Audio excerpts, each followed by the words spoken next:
Previous ক্লাসের ভিডিওগুলো পাইছেন? ভিডিও অন্য ভিডিও দেখিনি এরপর ইউটিউবে দিয়েছি তো, দাদারে টপ করো তো। ডাইরেক্ট ক্লাসটা আসতেছিল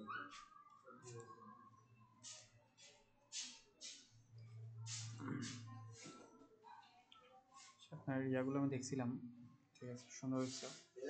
এর আগে তিনটা দেওয়া দেওয়া হলো না। হুম, তিনটা দেওয়া দেওয়া হলো। সেদিন দিই নেই, ওটা পরবর্তীতে দিয়ে দিয়েছি। আচ্ছা কত আছে সব দিন হুম, আচ্ছা না খেয়াল করতে বক্স ওকে।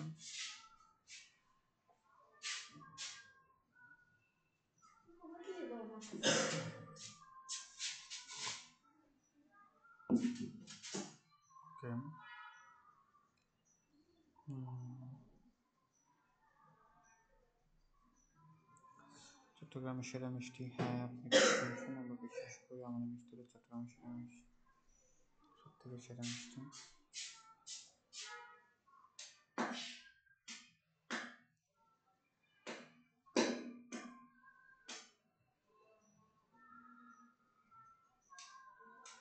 ওইদিকে তো চালাতো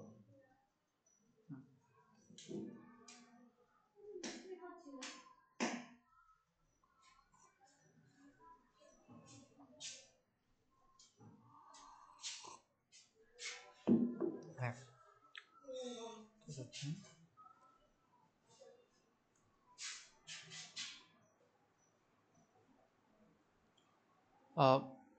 এখানে যেটা স্ক্রিপ্ট লিখছেন আর হচ্ছে যেটা ক্যাপশন লিখছেন, ঠিক আছে, ভেরি গুড, সুন্দর হয়েছে।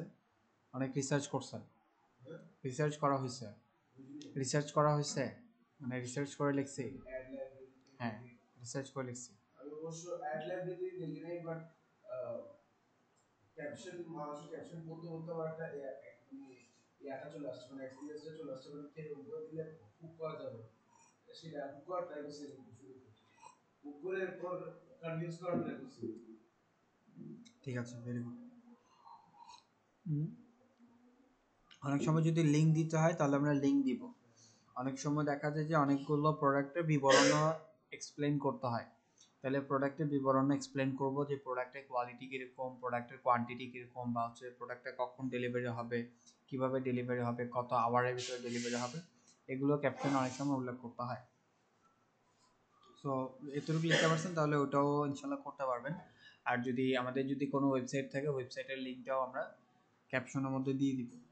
ঠিক আছে, সুন্দর হয়েছে।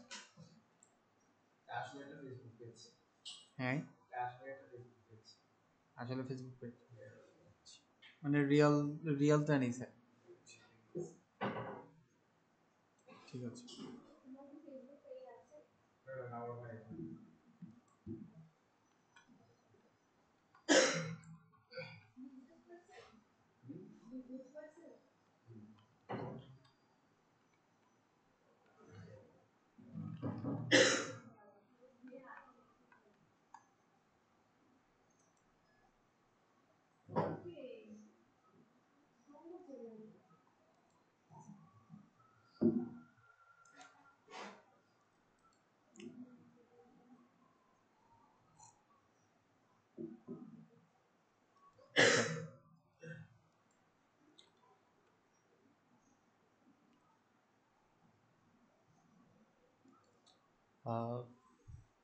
পেজ লগ ইন করতে হলে ভালো হতো। লগ ইন আইডি পাসওয়ার্ড আছে, জানা আছে? লগ ইন আইডি পাসওয়ার্ড আমারটা বাসায় আছে। হ্যাঁ, আমারটাও বাসায় তো, কিন্তু সব ছুটে গেছে।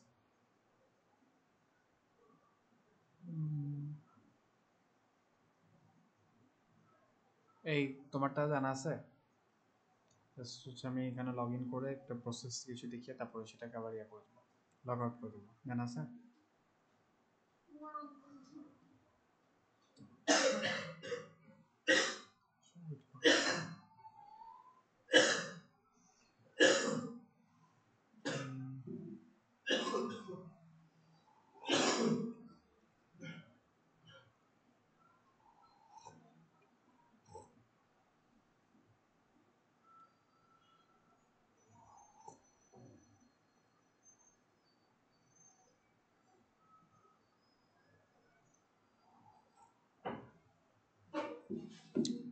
আমার খেয়াল ছুটে গেছিল না হয় আমি ভাবি আপনি গেলে কত সাল থেকে গেলে আমার 1 ইয়ার এখন হয়নি, জি 1 ইয়ার এখনো হয়নি। আপনি সাল মানে 23 আসতে তো হবে না 24-এ। 24 আসতে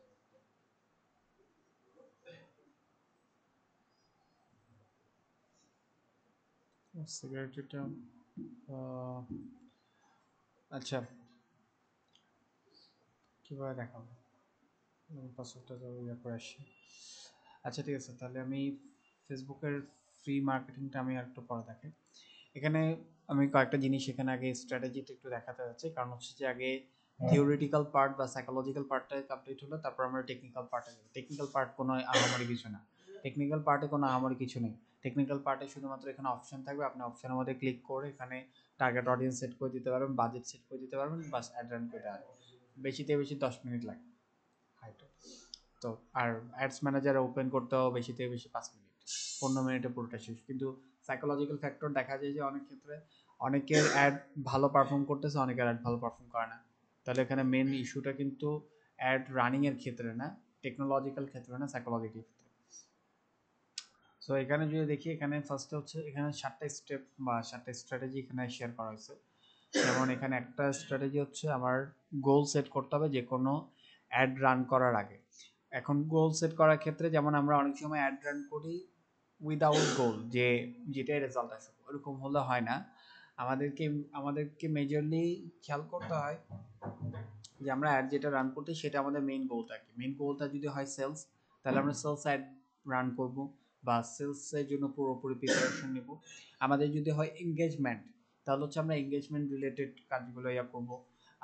তারপর যদি আমাদের এরকমটা হয় যে ব্র্যান্ড অ্যাওয়ারনেস, অনেকে ব্র্যান্ড অ্যাওয়ারনেস ক্রিয়েট করার জন্য কিন্তু মার্কেটিং করে, অনেকে সেল করার জন্য করে না। মানে একটা নতুন একটা ব্র্যান্ড লঞ্চ হয়েছে, তারা হচ্ছে তাদের মার্কেটের একটা অ্যাওয়ারনেস ক্রিয়েট করতে বা হচ্ছে মার্কেটে যাতে তারা পপুলারিটি একটা পেতে পারে বা একটা ব্র্যান্ড এস্টাবলিশ করতে পারে, দ্যাটস ওয়াই তারা ফেসবুকে অ্যাড রান করে। তো সেরকম আমাদের অবজেক্টিভ যেটা থাকবে বা গোল যেটা থাকবে সেটার উপর বেস করে আমরা প্রিপারেশন নিব, ঠিক আছে। এখন এরকমটা যদি হয়, তাহলে জানেন আমি যদি অ্যাওয়ারনেস বা হচ্ছে যে ব্র্যান্ড এস্টাবলিশ করার জন্য যদি অ্যাড রান করি, তাহলে সেখানে আমি কোনো কিছু সেল করব না, বরং সেখানে পিপলকে এডুকেট করব, আমার কোম্পানি সম্পর্কে জানাবো, আমার কোম্পানি সম্পর্কে করবো। আর যদি দেখা যায় যে সেলসের জন্য, তাহলে কোম্পানিকে রিপ্রেজেন্ট না করে আমরা প্রোডাক্টকে রিপ্রেজেন্ট করব, ঠিক আছে। যেটা আমার প্রোডাক্ট সেল হবে, তাহলে আমরা কোম্পানিকে রিপ্রেজেন্ট করবো না। অনেক সময় অনেকগুলো অ্যাড দেখবেন যেখানে কোম্পানির কথা বলে, যেমন একটা ফর এক্সাম্পল আমি গ্রামীণ ফোনে একটা রিসেন্টলি একটা অ্যাড দেখছিলাম, সেখানে গ্রামীণ ফোনের যিনি সিইও তিনি হচ্ছে ওনার ইয়াতে মানে কাজ করতেছে, উনি কথা বলতেছে বিভিন্ন বিষয়ে, কোনো প্রোডাক্ট বা হচ্ছে কোনো কিছু প্রমোট করতেছে না। তারপরে এরকমটা আরেকটা দেখছিলাম, উনি আমের সিজন ছিল তখন উনি গ্রামে গেছে, আম খাচ্ছে, হ্যাঁ এটা না, দেখছো না? তো এটা রিসেন্টলি হচ্ছিল, নতুন করে আবার ক্রিয়েট করছে।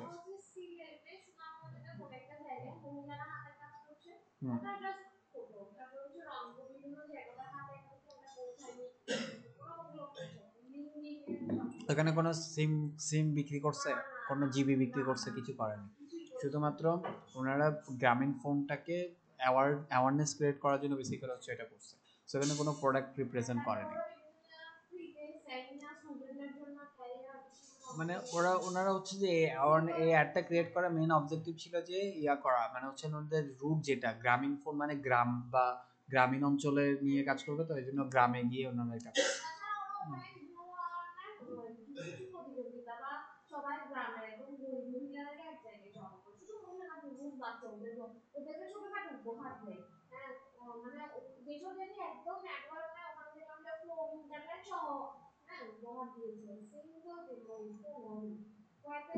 অ্যাওয়ারনেস ক্রিয়েট করার জন্য।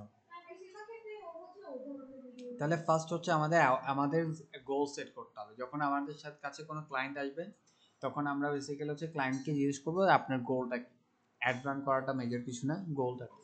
তো ক্লায়েন্ট অবভিয়াসলি যে কোনো ক্লায়েন্ট আমাকে একটাই উত্তর দিবে, আমাদের হচ্ছে প্রফিট আর্ন করা, ঠিক আছে। তো ক্লায়েন্টকে হচ্ছে আমরা সেভাবে একটা প্ল্যান বা স্ট্র্যাটেজি তৈরি করব কনসাল্টিং করার থ্রুতে। আমাদের ডিজিটাল মার্কেটারদের কিন্তু কনসালটেন্ট হতে হয়, সেলসম্যান না। সেলসম্যান এক জিনিস, কনসালটেন্ট আরেক জিনিস। সেলসম্যান প্রোডাক্ট বিক্রি করে, কনসালটেন্ট সাজেশন দেয়, অ্যাডভাইস দেয়, ঠিক আছে। আমাদের আগে অ্যাডভাইজার হতে হবে, অ্যাডভাইজার হয়ে আমাদের পুরো তার কথাটা বুঝতে হবে, শুনতে হবে।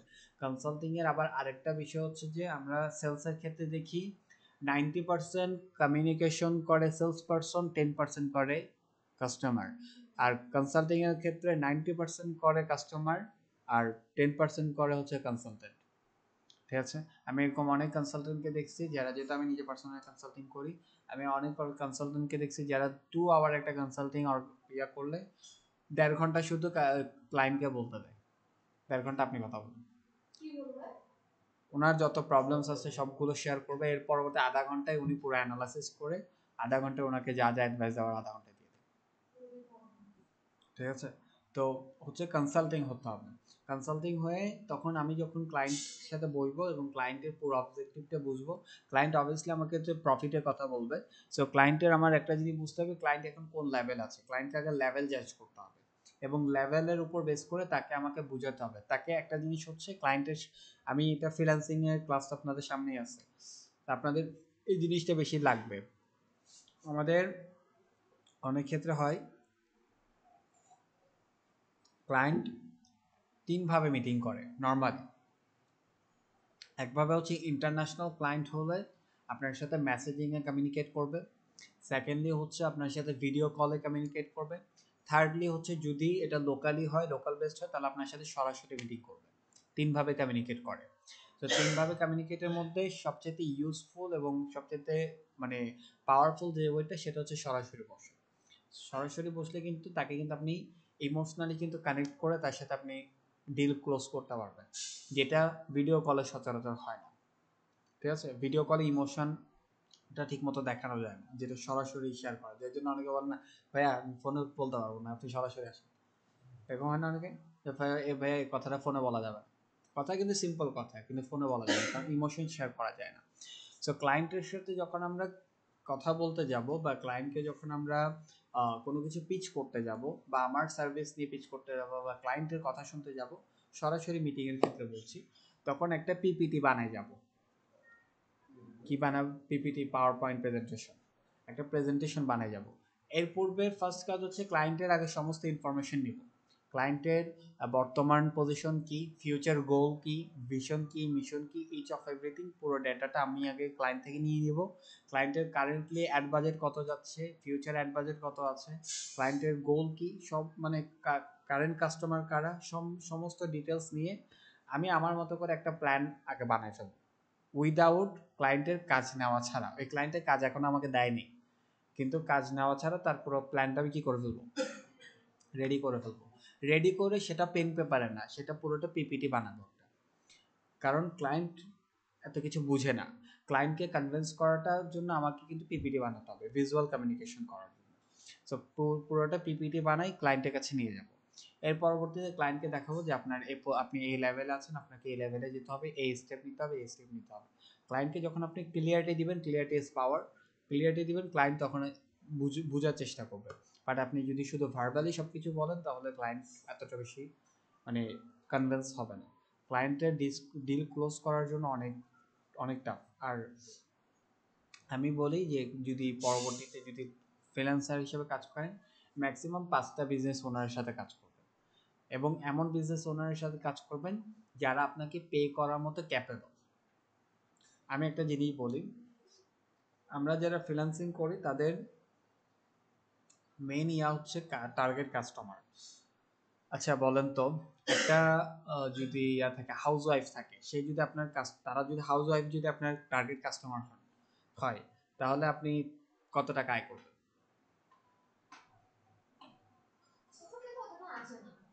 বাচ্চা হলে কত টাকা আয় করবেন? নো মোর, নো মোর না, বাচ্চা হলে তো দিবেই না। তাহলে আমার টার্গেট কাস্টমার এমনভাবে ডিফাইন করতে হবে যারা আমাকে পে করার মতো ক্যাপেবল। এখন বিজনেস ওনারের সাথে আপনি তো বসে বুঝে যাবেন যে এই বিজনেস ওনার মিশন ভিশন কিরকম। অনেক বিজনেস ওনার থাকে এরকমটা যে এখন কারেন্টলি তার কাছে বাজেট নাই, সেই জন্য হয়তো সে ততটা পে করতে পারছে না, বাট পরবর্তীতে তার কাছে বাজেট হলে সে ভালো পে করবে, তাহলে তার সাথে কাজ করব। আবার এমনও ক্লায়েন্ট থাকে যারা এখনো গিফটটা, আগেও গিফটটা, পরেও গিফটটা, ঠিক আছে, আছে এরকম পিপল আছে। তো তাহলে ওর সাথে কাজ করার ক্ষেত্রে একটু ইয়া করতে হবে। আর যদি দেখা যায় যে এখনো সে পে করতে পারছে, ভবিষ্যতে সে পে করবে, এরকম 5টা ক্লায়েন্ট থাকলে এনাফ। হ্যাঁ, এবং এরকমটা কাজ করতে হবে আমাদের। আমরা কিন্তু এক্সিকিউটিভ বা ফ্রিল্যান্সার হিসেবে কাজ করব না। আমার একটা জিনিস বুঝবেন, আমি আপনাদের কিছুদিন ক্লাস করার পরে কিন্তু ফ্রিল্যান্সিং এর ক্লাসে যাব। ফ্রিল্যান্সিং এর একটা জিনিস বুঝাই, ফ্রিল্যান্সার হিসাবে বেশি দিন কাজ করা ঠিক না। ইনিশিয়াল স্টেজে, ইনিশিয়াল টাইম ফ্রিল্যান্সার হিসেবে কাজ করা যায়, ইন্ডিভিজুয়াল কাজ করা যায়, বাট আপনি কিন্তু পরবর্তীতে এটা কতদিন কন্টিনিউ করতে পারবেন, এটা কাইন্ড অফ জব। আর জবের ক্ষেত্রে শুধুমাত্র হচ্ছে আপনি অফিসে গিয়ে জব করেন, কলিগরা পাশে থাকে, ওদের সাথে দুষ্টামি করেন, আর ফ্রিল্যান্সিং হচ্ছে যে আপনি আপনার ঘরের ভিতরে একা একা বসে বসে কাজ করেন। ঠিক আছে, ডিফারেন্ট শুধু এইটাই, না হয় এটাও কাইন্ড অফ জব। তো একটা বস্তার দাম মাল্টিপল বস্তা, হ্যাঁ, কিন্তু একটা বস্তারই কোনো মাল্টিপল বস্তা। হুম, এই তো মাল্টিপল বস থাকে। তো আমাদের বেসিক্যালি হচ্ছে যে এটার থেকে আপগ্রেড হয়ে, বর্তমানে ফ্রিল্যান্সিং মার্কেট প্লেস খুবই স্যাচুরেটেড। এখন আপনি যদি ফ্রিল্যান্সিং মার্কেট প্লেসে যদি জয়েন করেন, অ্যাকাউন্ট খোলা দিব, ঠিক আছে, জয়েন করলে কাজ পাওয়ার পসিবিলিটি 99.9% পিপল তো অলরেডি মার্কেট দখল করে আছে, আপনি 1% পাবেন জায়গা। তো 1% পাইলেও সেটারও আবার অ্যাকাউন্ট যেহেতু একেবারে নিয়েও ক্লায়েন্টটা আপনাকে ট্রাস্ট করবে না, এই জন্য কাজও দেয় না মোস্ট সময় যেটা হয়। হ্যাঁ, প্রথম ক্লায়েন্ট পাইলেও আবার কিন্তু ওটা হচ্ছে যে প্রথম ক্লায়েন্টকে আপনার, আপনি যদি স্যাটিসফাইড না করতে পারেন, সে যদি আবার ব্যাড একটা রিভিউ দিয়ে দেয়, পুরো অ্যাকাউন্ট শেষ। ঠিক আছে, এখন মার্কেট প্রচুর স্যাচুরেটেড, এখন যদি মার্কেটে যদি এন্টার করেন, মার্কেটে আপনার জায়গা করে নেওয়াটা খুব টাফ হবে। মার্কেটের আশায় বসে থাকে এখন লাভ নেই। সো এখন আমাদের হচ্ছে যে নিজেদের ক্ষেত্রে আরও অন্যান্য স্টেপ আগাতে হবে। কি কি করা যেতে পারে, আপনার গোল থাকবে যে আপনি যদি জব করেন, কোনো একটা জবে আপনি অ্যাজ এ সিএমও হিসাবে জব করবেন, চিফ মার্কেটিং অফিসার। এটা প্রচুর বড় একটা পজিশন, এটার জন্য অনেক কোয়ালিফিকেশন লাগে, কিন্তু হচ্ছে সেটার সেই যোগ্যতাটা আপনাকে গেদার করতে হবে, আস্তে আস্তে আরও লার্নিংয়ের মাধ্যমে করতে হবে। আর দ্বিতীয় বিষয়টা হচ্ছে যে নিজের থেকে ইন্ডিভিজুয়ালি ফ্রিল্যান্সিং ক্লায়েন্ট লোকাল মার্কেটে খুঁজতে হবে। আমি যদি এখন যদি আমার যদি 1000 অফ স্টুডেন্ট থাকে, তাদের যদি লেকচার দেই, তাদের মধ্যে 1000-এর মধ্যে 2জন পাবো যারা ইংলিশে ভালো কমিউনিকেট করতে পারে, বাকি 99% করতে পারবে না। এটা একটা ব্যারিয়ার ইন্টারন্যাশনাল মার্কেটে কাজ করার ক্ষেত্রে, এবং এই ব্যারিয়ারটার কারণে বেসিক্যালি হচ্ছে আমরা ইন্টারন্যাশনাল মার্কেটে কাজ করতে পারি না। কারণ কমিউনিকেটে যদি না করতে পারি, ক্লায়েন্ট থেকে যদি কাজই যদি না নিতে পারি, তাহলে ক্লায়েন্ট আমাকে কি কাজ দিবে, আর পরবর্তীতে ক্লায়েন্টের সাথে আমি যদি সেটা যদি নিয়ে যদি নেগোশিয়েট না করতে পারি, তাহলে কাজ হবে না। ঠিক আছে, আমার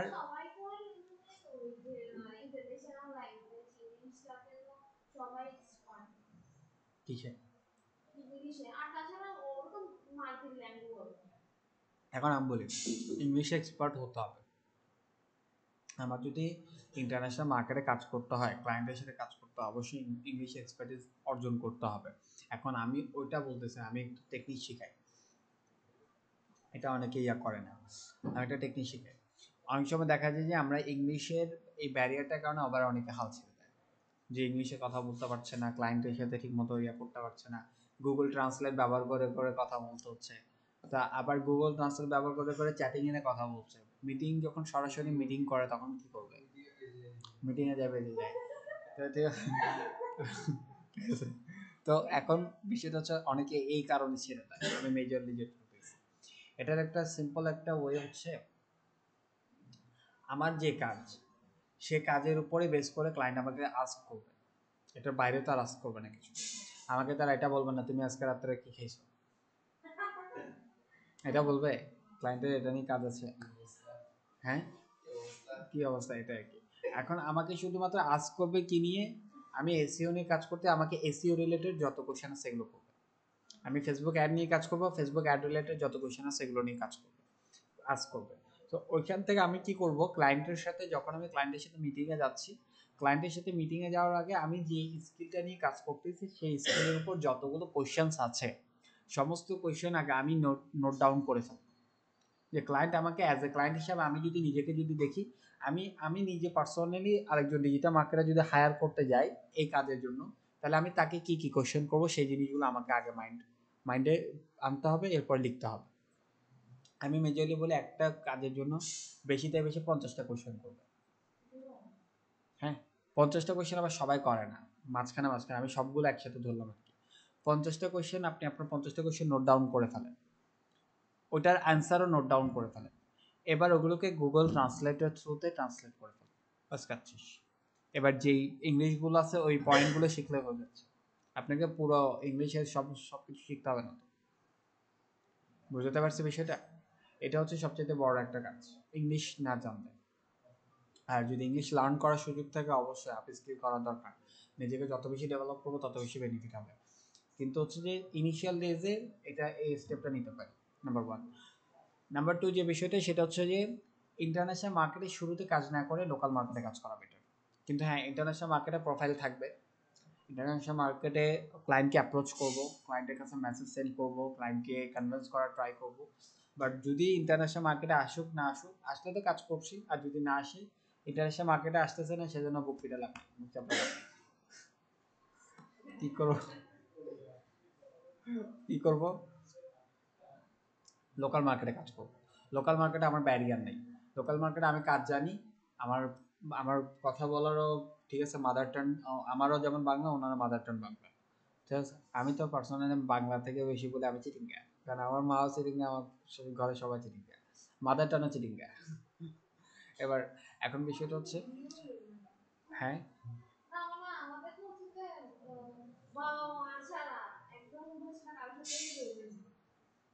কি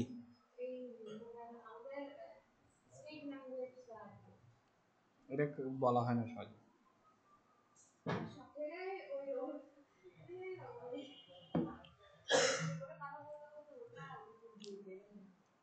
আচ্ছা, তো এখন বিষয়টা হচ্ছে লোকাল মার্কেটে কাজ করতে হবে। আমাদের ফিন্যান্সিং এর ক্লাসগুলো নিয়ে কথা বলতেছি। তো লোকাল মার্কেটে কাজ করব। এখন লোকাল মার্কেটে কাজ করার অ্যাপ্রোচটা কি হবে? লোকাল মার্কেটের একটা বড় ঝামেলা হচ্ছে বাঙালিদের ক্ষেত্রে বেশি, সেটা হচ্ছে বাঙালিরা প্রচুর নেগোশিয়েট করবে, ঠিক আছে। নেগোসিয়েশনের ক্ষেত্রে আমাদের একটা ইয়া থাকতে হবে, আমার একটা অ্যামাউন্ট থাকতে হবে, যে অ্যামাউন্টের নিচে আমি কখনো যাব না। অর্থাৎ এই সার্টেন অ্যামাউন্টটা কীভাবে ধরবেন আপনার মাথায় আসছে, এই জন্য এইভাবে না। আপনার সার্টেন অ্যামাউন্টটা ধরতে হবে, আপনার এফোর্ট, আপনার টাইম, আপনার যে কারেন্ট বিল লাগবে, কারণ কম্পিউটার তো আর ফ্রিতেই চলতেছে না, কারেন্ট বিল লাগতেছে, ওয়াইফাই বিল। হ্যাঁ, কারেন্ট বিল আহামরি যাবে না যে, হ্যাঁ কে বলছে যাবে কারেন্ট, তারপরে ধরলাম আর কি, কারেন্ট বিল, ওয়াইফাই বিল, এটা আর কি। এই 3-4টা বিষয়কে এক করে দেখবো যে আমার কতটুকু ইয়াদ আছে। যেমন আমি যদি আমার পার্সোনাল ইন্ডিভিজুয়াল আমি যদি আমার আওয়ারলি যদি রেট হিসাব করি, আমরা বাংলাদেশের ইয়াং জেনারেশনের ছেলেরা এখন নিজেদের সময় কদর করে, কিন্তু হচ্ছে 1 ঘন্টা যদি আমি সময় হিসাব করি তাহলে আমার 1 আওয়ার হচ্ছে 1000 প্রাইস, এক্সাম্পলের জন্য ধরুন। অনেকের 1 আওয়ার 1 লাখ টাকা, এই জন্য দেখবেন 50,000 টাকা কাজ হয় না, আগে 1 লাখ টাকা 2 লাখ টাকা কাজ হয়। যাদের ইন্ডিভিজুয়াল পার্সন যেরকম চিন্তা করে তার থিঙ্কিং প্যাটার্ন। আমার থিঙ্কিং প্যাটার্ন ধরেন এক্সাম্পল, আমি হচ্ছে যে 1 আওয়ারের জন্য 1,000 টাকা চার্জ করব। সো আমার যদি 1,000 টাকা আপনার প্রজেক্ট নিয়ে কাজ করতে আমার 3 ঘন্টা লাগবে বা 4 ঘন্টা লাগবে, তাহলে 4 ঘন্টা লাগলে আমার এদিকে হচ্ছে 4,000 টাকা। এরপর আমার এফোর্ট আছে, আমার ইয়ে আছে, সব মিলে হচ্ছে 5,000 টাকা। এখন আপনার প্রজেক্টটা হচ্ছে আমি বললাম 8,000 টাকা বা 10,000 টাকা। এখন আপনি বলছেন না 4,000 টাকা হবে কিনা, না 5,000 টাকা নিচে আমি যেতে পারবো না। এই অ্যামাউন্টটা ধরে রাখবেন, এই অ্যামাউন্টটা ধরে রাখবেন। কিন্তু এটারও আবার একটা ক্রাইটেরিয়া আছে, শুরুতে না, শুরুতে যদি আপনি যদি এরকমটা করেন তাহলে হবে না। শুরুতে ক্লায়েন্ট এটার কি করবে জানেন?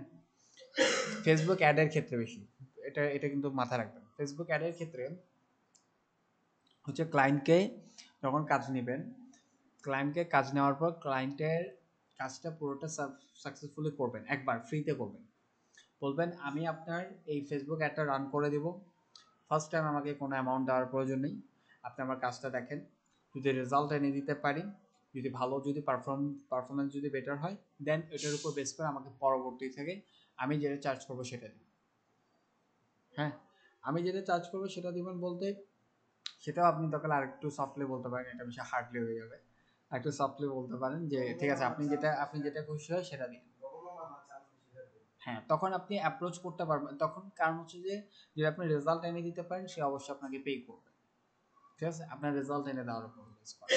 তো ফেসবুক অ্যাডে তার থেকে পুরোপুরি অ্যাক্সেস নিয়ে সব কিছু ইয়া করে, যখন আপনি তার কাজটা করে দিবেন, তাকে যখন একটা রেজাল্ট এনে দিতে পারবেন বা হচ্ছে তার ইয়া করতে পারবেন, আমি ফেসবুক অ্যাডের ক্ষেত্রে কিন্তু টাকাটা কিন্তু ইয়া দেয়, ক্লায়েন্ট দিবে, আপনার কিচ্ছু লাগবে না, আপনার শুধুমাত্র টাইম অ্যান্ড এফোর্টটা যাবে।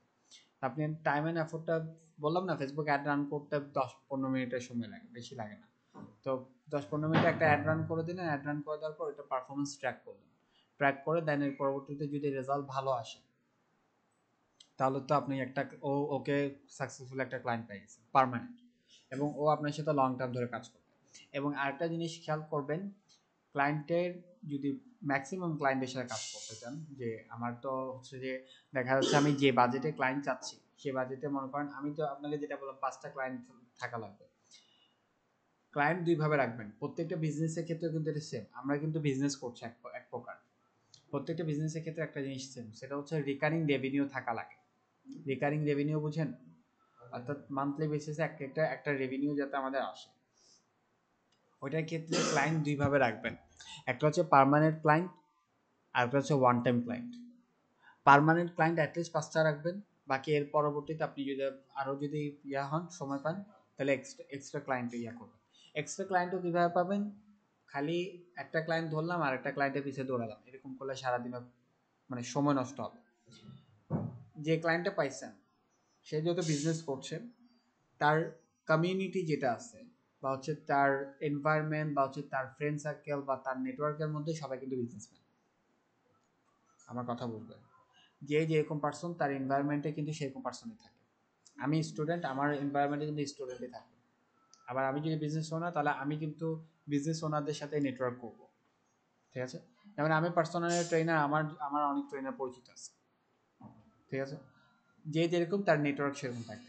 তো আমার যেহেতু একজন বিজনেস ওনার পাইছি, তার নেটওয়ার্কে আরও অনেকে আছে, এবার তাকে একটা অ্যাপ্রোচ করেন যে আপনি আমাকে একটা রেফারেল দেন, বা হচ্ছে আপনি আমাকে একটা ইয়া দেন, দরকার তাকে কাজের জন্য 10% ডিসকাউন্ট দিলেন বা আদার্স কিছু একটা, ওটা আপনি আপনার মতো করে থিঙ্ক করতে হবে যে ক্লায়েন্ট ওটাকে কোনভাবে কী দেওয়া যায়। কারণ অনেক সময় দেখা যায় যে ক্লায়েন্টের হচ্ছে যে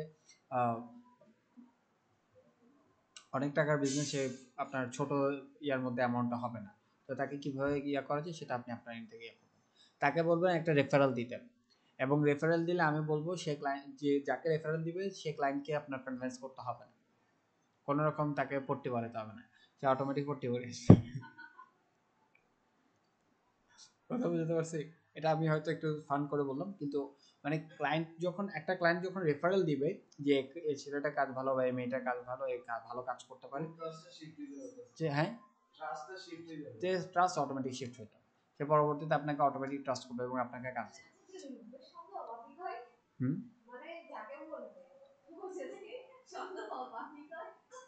সন্দেহ কিসে?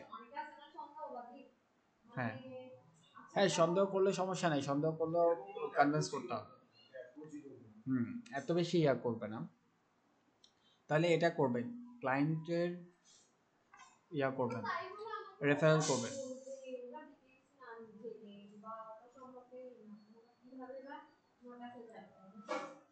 ডিটেলস আমি বলি তোমাকে, যদি এখন আমি আমার কোনো একটা পরিচিত নাম দিই, তুমি ওকে চিনো না, কিন্তু হচ্ছে তুমি কি আমার কথায় কি ওকে কাজ দিয়ে দিবা, ওর সম্পর্কে তুমি আবার নিজে নিজে রিসার্চ করবে না, কিন্তু হচ্ছে রিসার্চ করলেও তুমি ওর উপর তোমার অর্ধেক মানে 50% ট্রাস্ট হয়ে গেছে, আর 50% তুমি নিজে জাজ করবা। তুমি তো আমার কথায় আমি বলছি এখন, তুমি তো আরেকজনের কাছে আমার কাজ দিবা না, তুমি 50% ট্রাস্ট হয়ে গেছে আর 50%। আবার অনেকে ডিরেক্টলি দিয়ে দেয়, যদি যে পার্সনটা থেকে রেফারেল আসছে সে পার্সনটা যদি ওর বেশি কাছের হয় বা বেশি ট্রাস্টেবল হয়, তাহলে দিয়ে দেয়। হুম, এটা কিন্তু আমরা টিউশন যেমন আমার একটা পুরো টিচারদের ক্ষেত্রে হয় টিউশন হ্যাঁ টিচারদের ক্ষেত্রে বেশি হয় আমার ল্যান্ডিং পেজ বানানোর কথা ছিল সো ল্যান্ডিং পেজের ক্ষেত্রে দেখা গেছে যে আমার কলিগ একটাকে বললাম, কলিগটা বলছে যে আমার এরকম পরিচিত আছে। ট্রাস্ট করবেন, আমি ওই যখন আমাকে বলছে যে এরকম পরিচিত আছে, আমি বলছে যে ঠিক আছে নাম্বার দেন, কথা বলছে, আমি ওর নামও জিজ্ঞেস করি না, বলছে ভাইয়া কাজ কত টাকা নেবেন এটা বলেন। ও বাসা কোথায় সেটাও জিজ্ঞেস করিনি, পোর্টফোলিও দেখি নেই, কাজ আগে কার কার সাথে করছে এটাও কিছু বলিনি। মানুষটা অন্তত নামটা অন্তত জিজ্ঞেস করে, ভাই আপনার নাম কি, নামও জিজ্ঞেস করিনি, কাজ নিয়ে ডিরেক্টলি কাজ দিয়ে দিয়েছি। ঠিক আছে, রেফারেল অনেক পাওয়ারফুল। সো রেফারেলটা দরকার প্রত্যেকটা ক্লায়েন্টের, এটা ন্যাশনাল ক্লায়েন্টের সাথে কাজ করেন আর ইন্টারন্যাশনাল ক্লায়েন্টের সাথে কাজ করেন। আবার আরেকটা জিনিস বলি, এটার নতুন টার্ম শুরু হয়েছে, রিসেন্টলি ট্রেন্ডিং হয়েছে, ড্রপ। আগে তো ছিল ড্রপ শিপিং, এখন হচ্ছে ড্রপ সার্ভিসিং। ড্রপ সার্ভিসিং নাম শুনছেন? ড্রপ সার্ভিসিং প্রচুর পাওয়ারফুল। ড্রপ সার্ভিসিং এ এখন প্রচুর মানে মানুষ আর্ন করছে। কি করবেন ড্রপ সার্ভিসিং এর কাজটা কি? ড্রপ সার্ভিসিং এর কাজটা, হ্যাঁ হ্যাঁ, অন্যজনের সার্ভিস আপনি বেচবেন, কিন্তু কাজ আপনি করবেন না, আরেকজনের থ্রুতে করাবেন। যেমন আপনি ইন্টারন্যাশনাল ক্লায়েন্টের থেকে কাজ নেবেন, এটা কাইন্ড অফ ফ্রিল্যান্সিং এর মতো, কিন্তু কাজ আপনি করছেন না, আপনি মাঝখানে থার্ড পার্টি হিসাবে সেটা কমিশন আর্ন করতেছেন। সেটা কোনো খারাপ না, হয়তো বাংলাদেশে টার্মে দালাল বলে বা অন্য কিছু। এখন আমি আমার ফার্স্ট আম্মুকে বলছিলাম এই বিষয়ে, তখন আম্মু আমাকে এরকমটা একটা কথা বলছে, আমি বলছি, দালাল না। যদি কারো যদি একটা কাজ প্রয়োজন পড়ে, তাকে যদি আমি সেটা যদি রাইটভাবে করে দিতে পারি, সেখান থেকে কমিশন নেওয়াটা কোনো ইয়া না। তো আর এটা কিন্তু সেলস পার্সনের মতো হয়। তো সেলস পার্সনদের একটা জিনিস বলে, অনেকে সেলস পার্সনদেরকে মানে খোটা দিয়ে বলে আর কি, যে তোমরা শুধু পণ্য বিক্রি করো বা হচ্ছে তোমাদের লাভ দেখাও। সেলস পার্সনটা এরকম না। যদি আপনার যদি ওষুধের প্রয়োজন পড়ে, আপনার যদি হাত ভেঙে যায় বা পা ভেঙে যায়, আপনার ওষুধ লাগবে, সো ওষুধ লাগবে, সেই ওষুধটা সাজেশন দেওয়ার জন্য বা সেই ওষুধটা অ্যাডভাইস দেওয়ার জন্য, ঠিক আছে, ওটা সেলস পার্সনের কাজ। এখন আপনার নিতে চলে নেন, না নিতে চলে নেয় না, নেন, সমস্যা নেই। কিন্তু হ্যাঁ, সেলস পার্সনদের এতটুকু জানা থাকে ওদের কিভাবে মানুষকে কনভিন্স করতে হয়, ওরা অনেক স্ট্র্যাটেজি ইউজ করে, প্রচুর স্ট্র্যাটেজি। যেমন আপনি যদি একটা কারের শপে যান, কারের শপ ওনার আপনাকে কিছু বলবে না, কি বলবে জানেন? আপনি যখন আসেন কার দেখতে, কোন কারটা লাগবে, আমি এই কারটা নিব, আপনার জন্য অর্ডার দিবে চা আর নাস্তা, চা নাস্তা খাইতে বসাবে, বসে আপনাকে আপনার পুরো হিস্টোরি আগে শুনবে, যে কি জন্য নিচ্ছেন বা কি আসল বিষয়। তারপর আগে আপনার চেহারা, অনেক সময় দেখা যায় কার্ড নিতে গেলে অনেক সময় আমাদের চেহারার নার্ভাসনেস কাজ করে, যে কাজ করে কেন, যদি অ্যামাউন্টের বাইরে যদি কার্ড হয়, কার্ডটা অ্যামাউন্টের বাইরে, আমার 20 লাখ টাকা বাজেট আছে, কারের প্রাইস হচ্ছে 30 লাখ, 10 লাখ টাকা ডিফারেন্স। তো ক্লায়েন্ট তখন আপনাকে, যদি আপনি যদি বলেন যে বাজেটের প্রবলেম, তখন আপনাকে সেলস পারসন বলবে ঠিক আছে, আপনাকে আমরা ইএমআই প্ল্যান দিচ্ছি, বিভিন্ন ইএমআই প্ল্যান দিবে, ওইটার উপর বেস করে পরবর্তী আপনার যেটা চুজ হবে আপনি সেটা নেবেন। ক্লায়েন্ট তো আপনাকে আর জোর করে কার বিক্রি করতেছেন। ওটাই হচ্ছে সেলস পারসনের এরিয়া। ড্রপ শিপিংয়ে হচ্ছে সেম জিনিসটা। ড্রপ শিপিংয়ে আপনি আপনার ফিক্স তো ক্লায়েন্ট কাজের থাকবে, যদি দেখা যায় যে আপনার এর পরবর্তীতে রেফারেলে আপনি আরও ক্লায়েন্ট পাচ্ছেন, হুম, বা অন্যভাবে আরও ক্লায়েন্ট পাচ্ছেন, তাহলে সে ক্লায়েন্টের কাজটা আপনি না করে, সে ক্লায়েন্ট থেকে ধরেন আপনি 5,000 টাকার একটা কাজ নিছেন, অন্য আরো কাউকে আপনার সাথে আপনি সে কাজটা দিবে, আবার অন্য কাউকে, কিন্তু এটা ক্ষেত্রে অনেকে মিস্টেক করে, মানে চিনে না জানে না এরকম কাউকে দিয়ে দেয়, বা হচ্ছে সে ভালো কাজ করতে পারে কিনা সেটাও ঠিক মতো যাচ করে না, এমনি কাজ দিয়ে দেয়, পরবর্তীতে ক্লায়েন্ট ওইটার সাথে আপনার আরো মনোমালিন্য হবে, নাম খারাপ হবে। তো ওইটার ক্ষেত্রে হচ্ছে এমন কাউকে, যখন ফ্রিল্যান্সিং ইন্ডাস্ট্রিতে নামবেন, তখন বাংলাদেশের কয়েকটা ফ্রিল্যান্সারের সাথে কন্ট্যাক্ট করবেন, যে ফ্রিল্যান্সিং এ নামেন। এখন আগের মতো ফ্রিল্যান্সিং নাই। আপনাকে হয়তো অনেকে হয়তো বলবে যে ফাইবারে আপওয়ার্কের অ্যাকাউন্ট খুলেন, শেষ, কাজ শেষ, ওইটুকু পর্যন্ত দেখাবে। কিন্তু আমি আমার প্র্যাকটিক্যাল এক্সপিরিয়েন্স থেকে বলছি, এখন আগের মতো ফ্রিল্যান্সিং করলে পারবেন না। হ্যাঁ, অনেক সিন্ডিকেট হয়ে গেছে। এখন মেজরলি হচ্ছে আপনাকে কাজ কি করতে হবে, আপনাকে ইয়া নিয়ে কাজ করতে হবে। যেমন আপনি যখন ফ্রিল্যান্সিং ইন্ডাস্ট্রিতে নামতেছেন, যেই ফিল্ড নিয়ে কাজ করেন, যে টপিক নিয়ে কাজ করেন, ওয়েব ডেভেলপমেন্ট হলে ওয়েব ডেভেলপার 5-6 জন আপনার অ্যাটলিস্ট আপনার পরিচিত থাকতে হবে। পরিচিত কেন থাকবেন? তাদের থ্রুতে ক্লায়েন্ট পাবেন। দেখা যায় অনেক সময় আমার নেটওয়ার্কের মধ্যে 10 জন ডিজাইনার আছে, গ্রাফিক ডিজাইনার।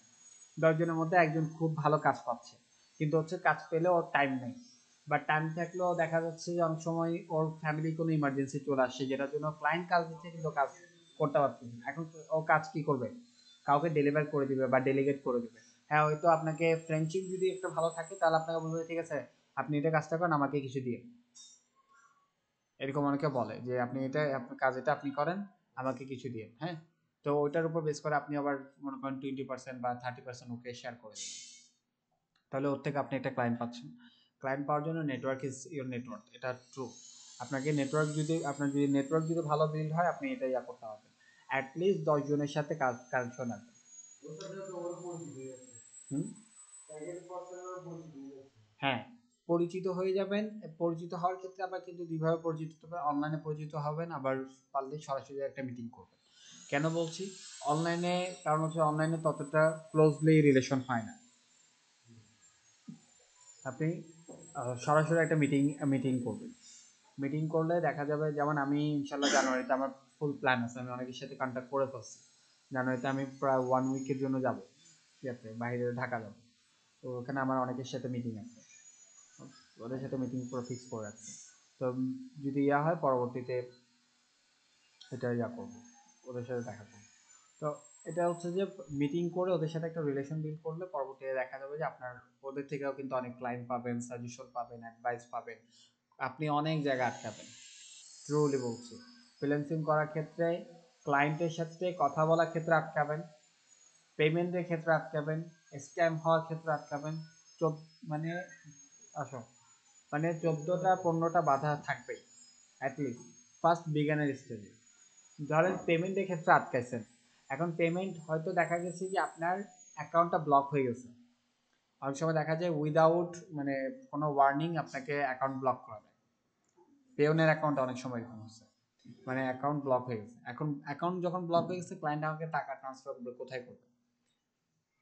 এখন আপনার যদি মনে করেন কিরকম কেউ রিলেশন না থাকে বা কোনো পরিচিত কেউ যদি না থাকে, তাহলে আপনি টাকাটা কিভাবে নেবেন? কাজ ক্লায়েন্টকে কাজ করে দিচ্ছেন, ক্লায়েন্টও টাকা দিচ্ছে, ক্লায়েন্ট চলে যাচ্ছে ওরকম না, ক্লায়েন্টও টাকা দিচ্ছে, বাট আপনার অ্যাকাউন্ট ব্লক হয়ে গেছে। এখন অ্যাকাউন্ট খুলতে বলতেছে আরো 7 দিন লাগবে, 7 দিন পর্যন্ত ও বসে থাকবে না আপনি বসে থাকবেন। বুঝতে পারছেন? তো এটার ক্ষেত্রে হচ্ছে যদি রিলেশন থাকে তাহলে বলতে পারেন ভাই আমার অ্যাকাউন্টটা ব্লক হয়ে গেছে, আপনার নাম্বারটা একটু দিয়ে যদি পাঠান একটু হেল্প হতো। পরবর্তী ওরও যদি কোনো প্রবলেম হয় আপনি হেল্প করতেন, ঠিক আছে? ও তো আপনাকে একবার হেল্প করছে, আপনি ওকে হেল্প করতেন। সো দেখবেন এটার ক্ষেত্রে কিন্তু নেটওয়ার্ক যদি করেন, অ্যাটলিস্ট আমার কথা অনুযায়ী অ্যাটলিস্ট 10 জনের সাথে রিলেশন বিল্ড করবেন, তাহলে অনেক হেল্প পাবেন। ঠিক আছে, ক্লায়েন্টও পাবেন, হেল্পও পাবেন, অ্যাডভাইসও পাবেন, 3টা জিনিস একসাথে পাবেন। পরবর্তীতে আবার দেখা যাবে যদি আপনাদের যদি রিলেশন ভালো হয়, তাহলে আপনারা 10 জন মিলে একটা এজেন্সি দাঁড় করা দিতে পারবেন।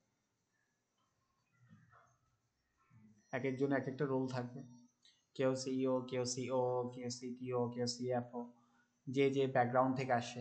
সবাই হয়তো ডিজিটাল মার্কেটিং নিয়ে কাজ করবে, কিন্তু এক একজনের ব্যাকগ্রাউন্ড হয়তো ফাইন্যান্স, এক একজনের সিএ বা এরকম আদার্স ইয়াগুলো। তো সবাই মিলে একটা এজেন্সিও দাঁড় করা যায়, এরকম অনেকেই করছে। সবার পার্সোনাল ক্লায়েন্ট একটা এজেন্সিতে চলে আসছে। হ্যাঁ, পুরো সবাই একসাথে যখন কাজ করবে একটা এজেন্সি রান করতে হবে। হ্যাঁ, তখন আরো বেটার কি হয়, ইন্ডিভিজুয়াল পার্সনের ক্ষেত্রে মানুষ কাজ দেওয়া থেকে এজেন্সিতে কাজ দেওয়া বেশি প্রেফার করে। দ্যাটস রিজন যে এজেন্সিতে আরো অনেকেই আছে টিম মেম্বার। সেকেন্ডলি হচ্ছে যে এজেন্সি কিন্তু আরো বড় বড় ডিল অ্যাপ্রোচ করতে পারে।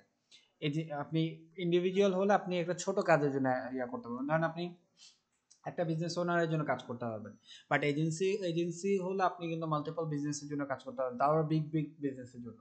যেমন এরকম অনেকে করেন, আমি এরকম অনেক এজেন্সি জানি যারা রকমারি নিয়ে কাজ করে, রকমারির সাথে কাজ করে। ফুল রকমারি যতগুলো কন্টেন্ট আছে, যতগুলো অ্যাডস আছে, এইচ অফ এভরিথিং মার্কেটিং ওরা করে। তো যদি পুরো দায়িত্বটা যদি ওরা নিয়ে নেয় বড় কোম্পানি, তাহলে বড় কোম্পানি বড় অ্যামাউন্ট পে করছে অবশ্য। তো আচ্ছা, ওদের আর মনে করেন ওদের এখন কি করতে হচ্ছে, ক্লায়েন্টের পিছনে দৌড়াতে হচ্ছে না, ওদের কাজের উপর ফোকাস করতে হচ্ছে। বিষয়টা বুঝতে পারছি? আমরা আমরা ভুলটা কি করি, আমরা ভুলটা করি যে ক্লায়েন্টের পিছনে সারাক্ষণ থাকি, কাজের কোয়ালিটিটা ততটা বেটার হয় না, যার কারণে আমাদের স্কিলটাও ডাউন হয়, আমাদের রেপুটেশন খারাপ হয়, আমাদের পরবর্তীতে যখন ক্লায়েন্ট যখন নতুন আসে তখন দেখা যায় আমার কাজ ভালো না, তখন ক্লায়েন্ট আমাকে কাজ দেয় না, পরবর্তী আমাদের মোটিভেশন ডাউন হয়ে যায়, রাইট? 99% ফ্রিল্যান্সার এই কারণেই গিভ আপ করে। তো এটার ক্ষেত্রে এটার ইয়াটা হচ্ছে আমরা যদি এনভায়রনমেন্ট এভাবে ক্রিয়েট করে ফেলতে পারি তাহলে হচ্ছে যে ওটা পরবর্তীতে আমাদের জন্য ইজি হয়ে যায়। তাহলে ক্লায়েন্ট পাওয়ার কি বললাম, লোকাল মার্কেট বললাম, ইন্টারন্যাশনাল বললাম, সোশ্যাল মিডিয়া প্ল্যাটফর্ম বললাম, তারপর হচ্ছে যে আর প্রত্যেকটা প্ল্যাটফর্মে মোবাইল নাম্বার রাখবেন, এটা আমি আগেও মনে বলছিলাম। প্রত্যেকটা প্ল্যাটফর্মে নিজের সোশ্যাল মিডিয়া অ্যাকাউন্ট খুলবেন, সেখানে যদি পারেন কন্টেন্ট দিতে পারলে কন্টেন্ট আরও ভালো হবে, পার্সোনাল ব্র্যান্ড যদি ক্রিয়েট করতে পারেন সেটা আরও বেটার। যদি ভিডিও বানাতে ইয়া হয়, পার্সোনাল ব্র্যান্ড ক্রিয়েট করতে পারলে আর কোনো কথা নেই। কিন্তু হচ্ছে যে যদি পার্সোনাল ব্র্যান্ড যদি অনেকে দেখা যায় যে ক্যামেরা ফ্রেন্ডলি না বা হচ্ছে যে ভিডিও বানাতে ততটা অভ্যস্ত না, সেক্ষেত্রে সোশ্যাল মিডিয়াতে তো বিভিন্ন ধরনের উইদাউট ফেস কন্টেন্ট শেয়ার করতে পারেন, ঠিক আছে? সেখানের মধ্যে নিজের নাম্বার দিয়ে দিবেন, নিজের ইয়া দিয়ে দিবেন, তা এটার ক্ষেত্রেও করা যায়। তার পরবর্তীতে হচ্ছে ক্লায়েন্টের সাথে পুরো যখন ক্লায়েন্টের সাথে কথা বলছেন, যে কোনো ক্লায়েন্টের সাথে কথা বলছেন, ক্লায়েন্টের সাথে কথা বলার ক্ষেত্রে মিটিংয়ের ক্ষেত্রে ফুললি প্রিপারেশন নেবেন, ফুল উইদাউট প্রিপারেশন যাবেন না, ঠিক আছে? প্রিপারেশন ছাড়া যদি যান তাহলে কিন্তু পরবর্তীতে দেখা যাবে যে ক্লায়েন্ট ঠিকমতো আপনাকেও না বোঝাতে পারবে, না আপনি ঠিকমতো ক্লায়েন্টকে বোঝাতে পারবেন, না পরবর্তীতে মিসআন্ডারস্ট্যান্ডিং এর কারণে কিন্তু ক্লায়েন্ট মিস হয়। কারণ আমাদের এটা বাকি ফিল্ডের মতো না, ডিজিটাল মার্কেটিংটা বাকি ফিল্ডের মতো না। ডিজিটাল মার্কেটিংটা গ্রাফিক ডিজাইনটা তো যেমন আমি বলে দিলাম যে তুমি এই ডিজাইনটা এইভাবে করবে শেষ। কিন্তু ডিজিটাল মার্কেটিংটা ফুললি ডিফারেন্ট। ডিজিটাল মার্কেটিং একটা বিজনেস স্ট্র্যাটেজি নিয়ে কাজ করতে হয়, পুরোটা স্ট্র্যাটেজির উপর চলে। আমাকে দেখতে হবে যে ক্লায়েন্টের লিড কয়টা আসছে, কয়টা লিড তো বুঝেন, কয়টা লিড ওয়েস্ট যাচ্ছে, কেন ওয়েস্ট যাচ্ছে, কিভাবে ওইটাকে লিকেজটাকে কিভাবে সলভ করতে হবে, নিউ লিড কিভাবে আনতে হবে, সেটাকে কিভাবে নার্চার করতে হবে, এই সমস্ত জিনিসগুলো আমাদেরকে ফুল প্ল্যান করতে হবে, ঠিক আছে? এবং ক্লায়েন্টের জন্য একটা প্ল্যান অফ অ্যাকশন রেডি করে ফেলতে হবে, একটা রোড ম্যাপ রেডি করে ফেলতে হবে, যাতে ক্লায়েন্ট যাতে ঠিকমতো বুঝে, এবং ক্লায়েন্টের জন্য মান্থলি, উইকলি, কোয়ার্টারলি, ইয়ারলি গোল রেডি করে ফেলতে হবে মার্কেটিংয়ের ক্ষেত্রে, মার্কেটিং পার্সপেক্টিভ থেকে। পরবর্তীতে যখন ক্লায়েন্টের এক একটা গোল যখন আমরা ঠিকমতো অ্যাচিভ করতে পারবো তখন আমরা ইয়া করতে পারবো। এবং ক্লায়েন্টের যত কাজ করবো প্রত্যেকটা ডেটা কিন্তু ক্লায়েন্টের রাখতে হবে। যেমন আমার কাছে এখানে কতটুকু আছে আমি দেখি, আমি একটা দেখাই ডেটা আছে কিনা। ক্লায়েন্টের পুরোপুরি ডেটাটা কিন্তু আমাদের থাকতে হবে আমাদের কাছে।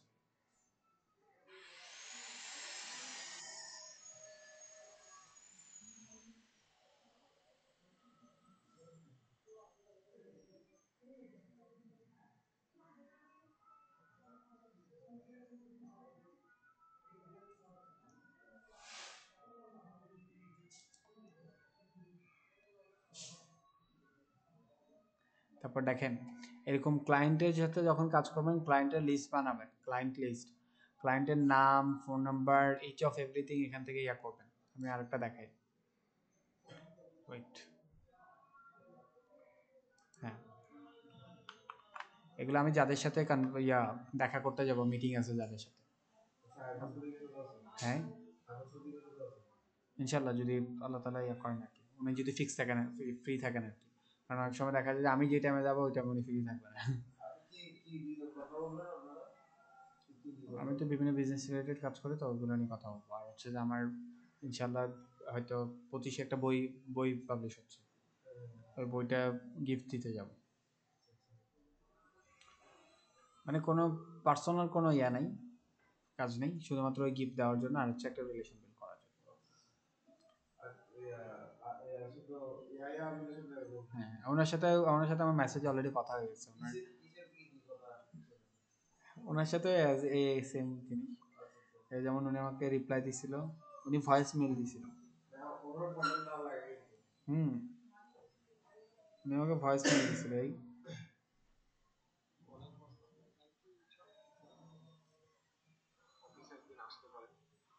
ওয়ালাইকুম আসসালাম ভাই, থ্যাংক ইউ। ইনশাআল্লাহ হ্যাঁ ডেফিনেটলি আপনি অফিসে একদিন আসতে পারেন, আমরা অল্প সময়ের জন্য আহ, দেখা করতে পারি। সাধারণত অফিসে দুপুর 1টার দিকে আমি ফ্রি থাকি। দুপুর 1টার দিকে উনি ফ্রি থাকে, আসার জন্য বলছে। তো ওনাদের সাথে কথা বলবো। এখন দেখেন, এটা শুধু নেটওয়ার্কের ক্ষেত্রে না, এটা ক্লায়েন্টের ক্ষেত্রে এটা লাগে। ক্লায়েন্টের নামে লিস্ট করবেন, কোম্পানি লিস্ট করবেন, ক্লায়েন্ট কোন কোম্পানি রান করছে, ক্লায়েন্টের কোম্পানির নাম কি, ক্লায়েন্ট পজিশন কি, সেটা সেটা ইয়া করবেন। ইমেল লিস্ট থাকলে ইমেল ইয়া করবেন, ফোন নাম্বার ইয়া করবেন। তার পরবর্তীতে হচ্ছে লোকেশন করবেন, লোকেশন ইয়া করবেন। সোশ্যাল মিডিয়া লিঙ্কগুলো এখান থেকে ইয়া করবেন। ওনার ইন্ডাস্ট্রিটা কি, যেমন ইয়াহিয়া আমিন ভাইয়ের হচ্ছে মেন্টাল হেলথ নিয়ে কাজ করে, আইমান সাদিক ভাই হচ্ছে এডটেক কোম্পানি রান করে। তারপর হচ্ছে যে আবার আরেকজন আছে যিনি ফাইন্যান্স নিয়ে কাজ করেন, ওনার হচ্ছে যে ফিনটেক ফিনটেক কোম্পানি রান করেন। এখানে লিখবেন ইন্ডাস্ট্রিটা কি, meeting date, first meeting date কখন সেটা লিখবেন। এখন আমি এটা ফিল আপ করিনি, যেটা মিটিং ডেট এখনো ফিক্স হয়নি। তারপর হচ্ছে মিটিং প্লেস বা প্ল্যাটফর্ম কি, জুমের থ্রুতে করবো না গুগল মিটের থ্রুতে করবো। হ্যাঁ, কার সাথে? আমার সাথে ভাইয়ের সাথে না, ওনার সাথে আমার সাথে ওনার ফোন নাম্বার আমি পাই না এখন কোথাও, আর আমার পাইতে হবে না। আমি ইয়ামিন ভাইয়ের সাথে দেখা করলে পরবর্তীতে ওনার থেকে আমি হচ্ছে যে আরেকজনের কন্ট্যাক্ট নেবো। আমি বলি, দুনিয়াতে যে কোনো পার্সন, সেটা যত বড় লেভেলের পার্সন হোক, সেটা প্রাইম মিনিস্টার হোক, ডোনাল্ড ট্রাম্প হোক, যে কোনো পার্সনের সাথে মিট করতে মাঝখানে 6জন পার্সনের সাথে মিট করতে হয়। হ্যাঁ, মাত্র 6জন মানুষের সাথে মিট করতে হয়। 6জন মানুষের সাথে মিট করলে আপনি ওই মানুষটার সাথে দেখা করতে হয়। হ্যাঁ, মাত্র 6জন মানুষের সাথে মিট করবেন। যেমন হচ্ছে এই মানুষটার সাথে এই মানুষের লিঙ্ক আছে, এই মানুষের সাথে এই মানুষের লিঙ্ক আছে, এই মানুষের সাথে এই মানুষের লিঙ্ক, এবার করে 6জন মানুষ যদি আপনি যদি ইয়া করতে পারেন, যে মানুষটা সে দুনিয়ার যত বড় পার্সন হোক না কেন দেখা করতে হবে। মাত্র 6জন মানুষ থাকে মাঝখানে। যেমন আমার যদি এক্সাম্পল, আমার যদি পুতিনের সাথে আজকে দেখা করতে হয়, আমার বেশি কিছু করতে হবে না। আমার শেখ হাসিনার সাথে দেখা করতে হবে, যদি শেখ হাসিনা তো এখন নাই, যদি শেখ হাসিনার সাথে দেখা করতে হবে, তারপর শেখ হাসিনা আমার নরেন্দ্র মোদীর সাথে দেখা করা হবে, নরেন্দ্র মোদী আবার এর যে বড় আছে এর সাথে দেখা করা হবে। এবার করতে করতে মাঝখানে 6জনের সাথে মিট করলে আমার পুতিনের সাথে দেখা করতে হবে। এটা প্রাইম মিনিস্টার না, দুনিয়ার যে কোনো পার্সন, মাত্র 6জন মানুষের সাথে দেখা করতে হবে। এটাকে আমরা ল অফ 6 বলি। এটা ইউনিভার্সাল ল। ইউনিভার্সাল ল বলতে হচ্ছে এটা প্রকৃতির ল, মাত্র 6জন মানুষের সাথে দেখা করলে হয়। সো হচ্ছে এখানে মিটিং প্লেস কি, কফি হাউসে দেখা করবো নাকি হচ্ছে কোনো রেস্টুরেন্টে দেখা করবো নাকি কোনো জুম মিটিংয়ে কথা বলবো না গুগল মিটে কথা বলবো, এখান থেকে প্ল্যাটফর্মটা ইয়ে করবেন। ক্লায়েন্টের ক্ষেত্রে লাস্ট কন্ট্যাক্ট ডেট, যদি মিটিং হয়ে যায়, মিটিং একবার হয়ে গেছে, ওনার সাথে লাস্ট কন্ট্যাক্ট ডেটটা এখান থেকে ইয়া করবেন। ফলো আপ ডেট, আমরা একবার দেখা করছি, একবার কথা বলছি, শেষ। এভাবে হয় না। একটা মানুষের সাথে রিলেশন বিল্ড করতে অ্যাটলিস্ট তার সাথে 8 থেকে 9 বার কানেকশন থাকতে হয়। হ্যাঁ, তাকে হ্যাঁ হ্যাঁ হ্যাঁ, কারণ হচ্ছে না হয় ভুলে যাবে। কারণ যারা বিগ পার্সোনালিটি পার্সন, তাদের হাজার মানুষের সাথে রেগুলার মিট হয়, আপনাকে মনে রাখবে কিভাবে। তো আপনি তাদের সাথে কিভাবে ফলো আপ করতে পারেন, কিছু আইডিয়া শেয়ার করি। আপনি যদি তাদের যদি ডেট অফ বার্থ যদি জানেন, হ্যাপি বার্থডে উইশ করতে পারেন। তাদের ম্যারেজ ইউনিভার্সিটি জানেন, সেগুলো এমনি সহজে পাবলিকলি থাকে না, যদি আপনাকে যদি পার্সোনালি শেয়ার করে আর কি, অনেকে কিন্তু পার্সোনালি শেয়ার করে। সো তখন ম্যারেজ ইউনিভার্সিটির উইশ করতে পারেন। ওনার যদি কোনো বেবি থাকে, তারও যদি বার্থডে হয়, তাহলে তাকেও উইশ করতে পারেন। উনি যদি কোনো জব রোলে, নতুন একটা জব রোল পাইছে, বা হচ্ছে উনি কোনো একটা অ্যাওয়ার্ড উইন করছে, অনেক সময় হয় না বিগ পার্সন, যেমন আমার সাথে 2 দিন পর পর মনে হয় অ্যাওয়ার্ড উইন করে না, আমি যখনই দেখি মানে 2 দিন পর পর খালি অ্যাওয়ার্ড, একটা না একটা অ্যাওয়ার্ড পাইছে উনি। তো কংগ্রেচুলেশন একটা উইশ করতে পারেন। তার পরবর্তীতে হচ্ছে ওনারা যদি সোশ্যাল মিডিয়া ফলোয়ার একটা হিট করে, কোনো একটা নাম্বারে যদি হিট করে 1 মিলিয়ন, 2 মিলিয়ন, 3 মিলিয়ন, কংগ্রেচুলেশন একটা ইয়ে করতে পারেন। এরকম আদার্স অনেকগুলো ওয়ে আছে, শুধু হচ্ছে আমাদেরকে একটু মাইন্ড খাটাতে হয় যে কোনভাবে ইয়ে করবো। তারপর ওটা হচ্ছে, কিন্তু হচ্ছে আফসোসের একটা বিষয় হচ্ছে যে আমাদের ছেলেরা এখন এগুলো করে না, এখন ওদের এত ট্যাগ নেই। তারপর হচ্ছে কন্ট্যাক্ট ফ্রিকোয়েন্সলি কন্ট্যাক্ট কি করতে, গোল অফ নেটওয়ার্কিং, আমি এখানে গোল অফ নেটওয়ার্কিং দিচ্ছি, আপনি হচ্ছে গোল অফ ওয়ার্ক দিতে পারেন। ক্লায়েন্টের ক্ষেত্রে আপনার গোলটা কি, ক্লায়েন্টের সাথে আপনি কেন মিট করছেন, বা নেটওয়ার্ক যার সাথে বিল্ড করছেন কেন করছেন। শুধু নিজের ফার্স্ট মিটে কখনো নিজের সাথে জন্য কথা বলতে নেই, বা হচ্ছে নিজের লাভের কথা বলতে নেই। Networking is the dual currency, side হতে হয়, অর্থাৎ আপনি তাকে দিবেন তো তা সে আপনাকে দিবে, এরকম একটা জিনিস হতে হবে, শুধু আপনার বেনিফিট হলে হয় না, ঠিক আছে? ভালো সম্পর্ক করতে হবে। হ্যাঁ, ভালো সম্পর্ক করতে হবে। ভালো সম্পর্ক হতে হয়, ওটা দোনোজনের যাতে একটা উইন উইন সিচুয়েশন হয়। গৌতম ভাই আদানিকে চিনেন না? গৌতম ভাই আদানি, আদানি আদানি গ্রুপের উনি আজকে ইন্ডিয়ার সেকেন্ড লার্জেস্ট ইয়া আর কি, কি যেন বলে, অন্টারপ্রেনিয়ররা বলে, আবার হচ্ছে যে সেকেন্ড রিচেস্ট ম্যান ইন্ডিয়ার মধ্যে। ওনার মেইন ওনার মেইন সাকসেসের রিজন হচ্ছে উনি ভালো নেটওয়ার্ক করতে পারেন, উনি ভালো মানুষের সাথে, মানে কাজের মানুষের সাথে সম্পর্ক করতে পারেন। উনি একটা প্রজেক্ট পাইছিল শুধুমাত্র ওনার ফ্রেন্ডের রেফারেলের কারণে, বিগ প্রজেক্ট। ওটা বিগ প্রজেক্ট বলতে এমন একটা প্রজেক্ট, ওটা এ পর্যন্ত দুনিয়ার সবচেয়ে লার্জেস্ট ট্রানজেকশনের মধ্যে পড়ে। 8,00,000 কোটি টাকা।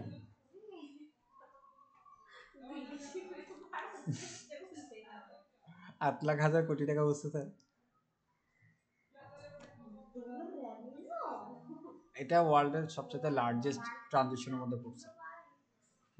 এটা ন্যাশনাল, তারপর ইন্টারন্যাশনাল সবগুলো নিউজ চ্যানেল এটা কভার করছে। হ্যাঁ, এটা কি বন্দুক তো বলে, আমার আব্বু তো একটা কথা বলে, বন্দুক তো 10 জন লাগে না, একজন থাকলে হচ্ছে, ওটা কাজে থাকতে হবে, বেকাজে বন্ধু রাখে লাভ নেই। আবার ওই আরেকজন একটা উদাহরণ দিচ্ছিল, আমার উদাহরণটা রিসেন্টলি দেখছিলাম, সুন্দর লাগছে। ওই যে আমাদের এই যে থাম্বস ফিঙ্গার যেটা আছে, এটা আমরা যখন এরকম করি তখন এই 4টা ফিঙ্গার থাকে, এই 4টা ফিঙ্গারকে এরকম করলে এটা পুরোটা ইয়ে হচ্ছে, প্রোটেক্ট হচ্ছে।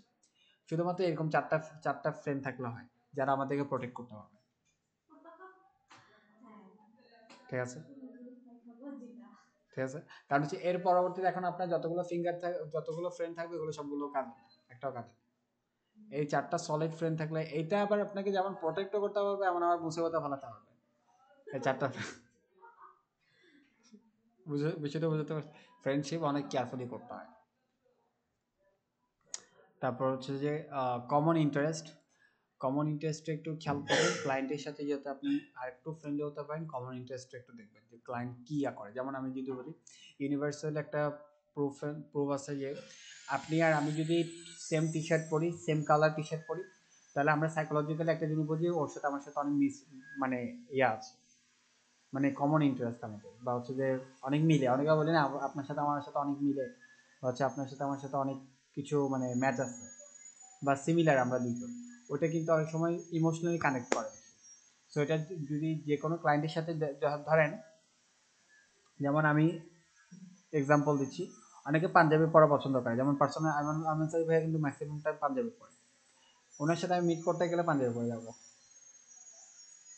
আবার ইয়াহিয়া আমিন ভাই কিন্তু দেখা যায় যে কোট টাই পরে, বেশিরভাগ কোট টাই পরে না, কোট আর শার্ট পরে, ওনার সাথে আমি এইভাবে যাবো। যে যেরকম আমি তার সাথে যাওয়ার সময় সেরকম ড্রেস পরে যাবো। কেন? কমন ইন্টারেস্ট যাতে মিলে, কারণ ওনার সাথে আমার ফার্স্ট টাইম তো দেখা হয়নি, এটাই ফার্স্ট টাইম দেখা হবে। তো আমি ওনার পার্সোনাল আর কিছু জানি না, শুধু বাহ্যিক যতটুকু জানি ততটুকু আমি ইয়ে করবো, যাতে কমন ইন্টারেস্ট মিলে। এরপরে নোট, ওনার সাথে আমার সাথে কী কী বিষয় নিয়ে কথা হয়েছে সেগুলো যদি এলাবোরেটলি নাও পারি, 2-3টা পয়েন্টের মধ্যে এখান থেকে নোট করতে পারি, ঠিক আছে? যেমন আমার একটা জিনিস হচ্ছে, আমি যে কোনো পার্সনের যদি বেশি সাকসেসফুল পার্সন হয়, তাদের থেকে আমি মেজরলি 2টা কোশ্চেন করি। একটা হচ্ছে তিনটা তিনটা ইয়া বলেন যেটা আপনাকে বেশি সাকসেসফুল করছে আজকে, আর 3টা রিজন বলেন যেটা যদি না হতো আপনার লাইফে, তাহলে আপনি আরো বেশি গ্রোথ করতে পারতেন। 6টা আনসার দিয়ে দিতে হচ্ছে, ঠিক আছে? কারণ এই 3টা জিনিস যদি আপনি জানেন, 6টা জিনিস যদি জানেন, সেটা যদি আপনি আপনার লাইফে, পার্সোনাল লাইফে ইমপ্লিমেন্ট করেন, সেটা কিন্তু আপনাকে অনেক গ্রোথ দেবে, ঠিক আছে? ক্লায়েন্টের সাথে এরকম, ক্লায়েন্টের সাথে যে যাই যে শুধু বিজনেসের কথা বলবেন এটা না, ক্লায়েন্টের সাথে একটু পার্সোনাল হওয়ার ট্রাই করবেন, একটু চাইল্ডহুডে যাওয়ার ট্রাই করবেন। অনেকে বলে না ক্লায়েন্টের সাথে আমি কি কথা বলবো, অনেকে এরকম এরকম থাকে না, বিজনেস ছাড়া কি কথা বলবো, মানে বিজনেস ছাড়া ওনার এটাও জিজ্ঞেস করতে পারেন আপনি যে আজকে এতটুকু বিজনেসটাকে এতটুকু প্রফিট আনছেন, কিভাবে আনছেন, স্ট্রাগল ডেজগুলো কিরকম ছিল, ইনিশিয়াল ডেজগুলো কিরকম ছিল, এটাতে আপনি একটা ওনার মাইন্ডসেট ক্র্যাক করতে পারবেন যে উনি ওনার বিজনেস শুরু ক্ষেত্রে উনি কি কি বিষয়গুলো ইয়ে করছে। আর স্ট্যাটাস হচ্ছে কার সাথে মিট হয়েছে, কার সাথে মিট হয়নি, কার সাথে ডিউ আছে, এগুলো সবগুলো এখান থেকে ইয়ে করতে হবে। এরকম একটা শিট বানাই ফেলবেন নিচেরা, ঠিক আছে? এরকম একটা শীট বানাই, সেই শীটে সমস্ত ক্লায়েন্টের ডিটেলস ইয়া করবেন।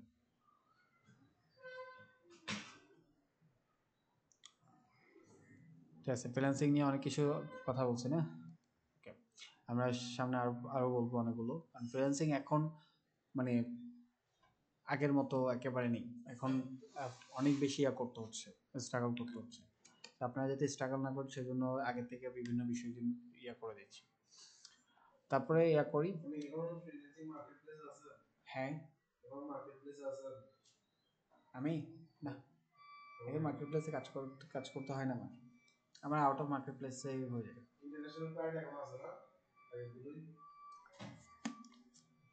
এখন তো ফুল টাইম এখানেই চলে যায়, কাজ করার সময় পাই না।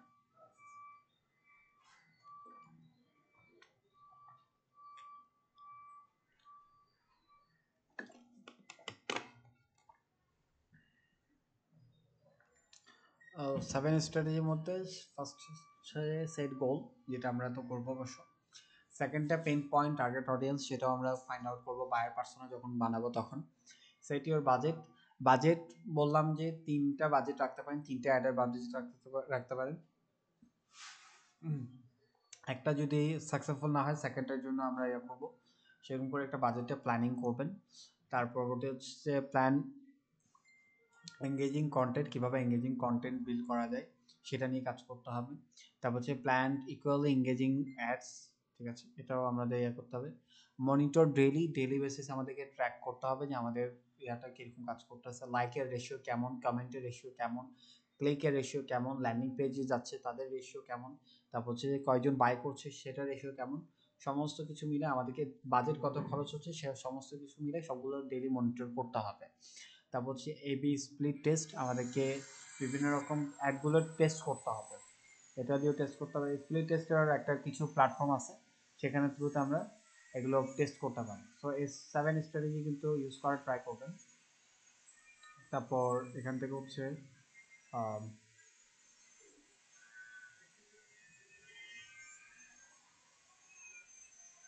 মিডল অফ ফানেল, ওয়ার্ম,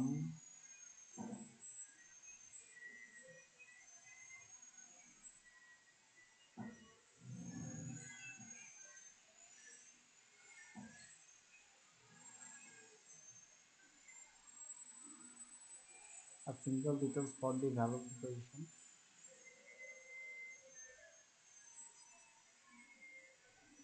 আচ্ছা, এটা ক্লিয়ার হচ্ছে না, ক্লিয়ার হলে আর একটু ভালো করে বোঝা যেত। কিন্তু এখানে একটা জিনিস দেখেন, এটা যে কোনো একটা অ্যাপের ইয়া অ্যাড, এখানে তিনটা অ্যাড রান করছে, তিনটা অ্যাডের মধ্যে কিন্তু একটা জিনিস শেয়ার করছে, সেটা হচ্ছে ইউজাররা মোবাইল ইউজ করতেছে। তারপর হচ্ছে আরেকটার মধ্যে হচ্ছে যে ইউজাররা ইয়া করছে, যেমন হচ্ছে যে আপনার অ্যাপটা ইউজ করে গেম খেলছে, ঠিক আছে। তারপর হচ্ছে কল টু অ্যাকশন বাটন দেওয়া আছে। এরকম করে আমাদের প্রোডাক্টটাকে ইয়া করতে হবে, আমাদের প্রোডাক্টটাকে ভালোভাবে যাতে ফিচার করা যায়। ওকে, আরও কিছু আছে বিষয়, যেমন ফেসবুক ফানেল স্ট্র্যাটেজি। ফানেল তো একটু খেয়াল করেন,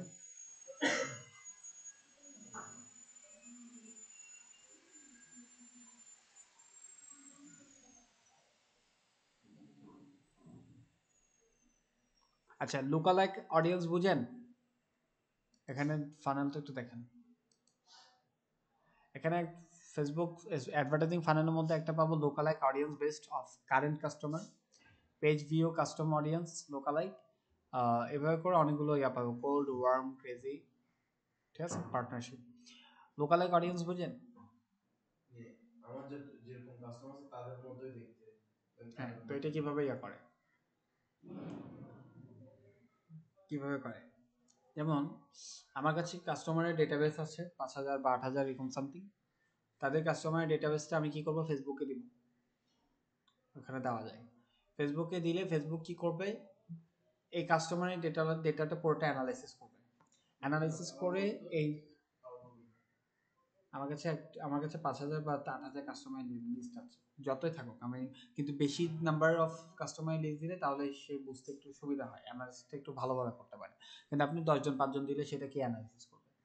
তো যতগুলো কাস্টমারের লিস্ট আপনি দিবেন সবগুলো কাস্টমারের লিস্টকে ও অ্যানালাইসিস করবে, অ্যানালাইসিস করে ও বের করে ফেলবে অটোমেটিক্যালি যে ইন্টারেস্ট কিরকম, এই যে কাস্টমার যেটা দিছে এদের, হ্যাঁ নিজে নিজে করবে, ইন্টারেস্ট বের করবে, তারপর হচ্ছে সমস্ত কিছু লোকেশন বেসড ইয়া করবে, সমস্ত কিছু ইয়া করে অ্যানালাইসিস করে এই যে 8,000 কাস্টমার যারা আছে এদের মধ্যে করে যাদের সাথে সিমিলারিটি আছে তাদেরকে হচ্ছে যে অ্যাডটা দেখে।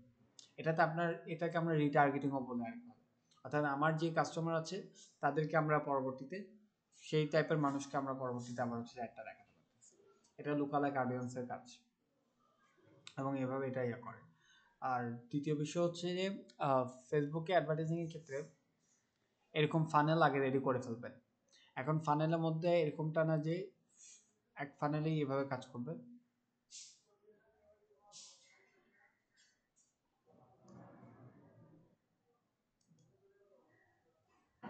হ্যাঁ এই দেখেন, এটা দেখেন, এই ক্যাম্পেইনগুলো একটু দেখেন। এখানে 3টা ক্যাম্পেইনের কথা বলা হয়েছে, Facebook ads, shopping funnel, retargeting setup. Campaign এখানে 3টা রান করবে। একটা ক্যাম্পেইন রান করবে 7 ডে ওয়েবসাইট ভিজিটর, তারা হচ্ছে শুধুমাত্র ওয়েবসাইট ভিজিট করবে। তারপরে তাদের হচ্ছে 40 ডে অ্যাড টু কার্ট, তারপর হচ্ছে 20 এটা। আর ক্যাম্পেইন 2টা হবে 40 ডেজের, ক্যাম্পেইন 3 হবে 28 ডেজের। ঠিক আছে, তাহলে দেখেন 3টা ক্যাম্পেইন রান করে 3টা ক্যাম্পেইনে 3টা অবজেক্টিভ তারা সেট করে আছে। হ্যাঁ, এবং এই 3টার মধ্যে তাদের যেটা ভালো পারফর্ম করবে সেটাকে পরবর্তীতে তারা রিপিটেড কি করবে। যেমন আমি আপনাদেরকে ওই ইয়া দিয়েছিলাম না, যে ফিল্টার করার জন্য বলছিলাম 3 মাসে, টানা 3 মাস কাদের চলতেছে, ওইটা হচ্ছে তারা কিন্তু টানা 3 মাস ওকে এমনি এমনি চালাচ্ছে না। ওরা আগে অনেকগুলো ক্যাম্পেইন রান করছে, দেখছে যে ওই ক্যাম্পেইনটা ভালো পারফর্ম করতেছে, এই জন্য ওটাকে টানা 3 মাস ধরে চালাচ্ছে। কথা বুঝতে পারছি? এই জন্য হচ্ছে ফার্স্টে টেস্টিং পারপাসে কিছু ক্যাম্পেইন রান করতে হয়।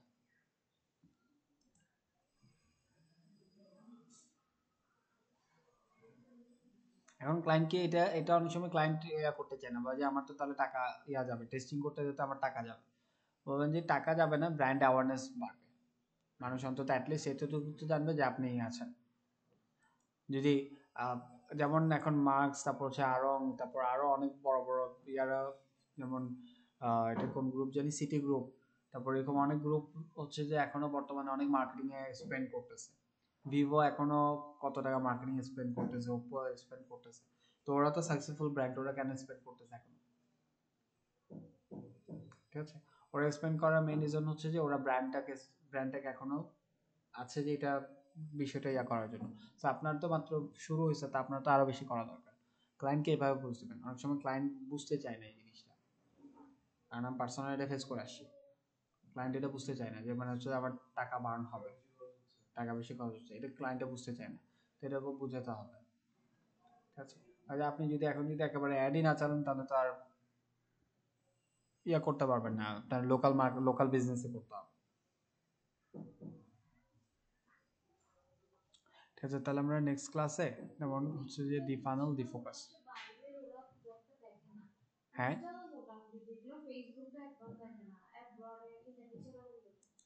দেখেন আমাদের মেইন কিন্তু টার্গেট থাকবে এটা, দি ফোকাস ফানেলটা।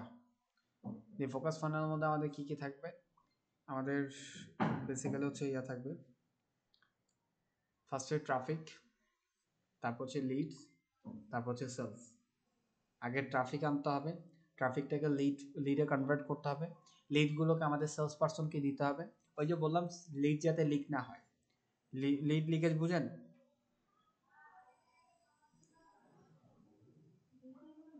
লিড লিকেজ বুঝেন? লিড লিকেজ বুঝেন?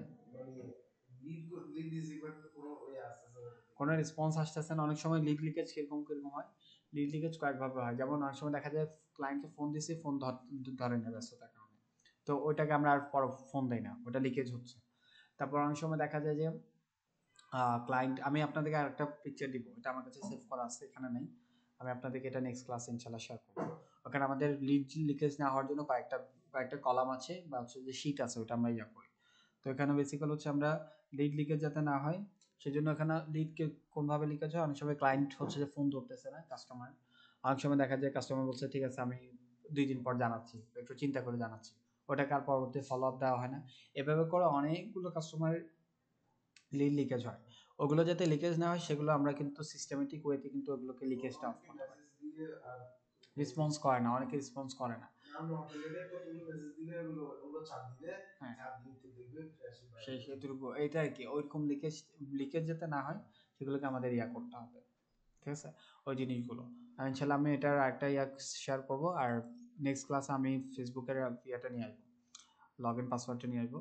আমি এখান থেকে ফ্রি মার্কেটিং এর কিছু বিষয় আছে সেগুলো শেয়ার করবো, আর হচ্ছে অ্যাড রান করাটা ইনশাল্লাহ দেখানোর ট্রাই করবো, ঠিক আছে। ওকে, তাহলে আপনাদের একটা ইয়ে করবেন, সেটা হচ্ছে একটা কাজ করবেন হোমওয়ার্ক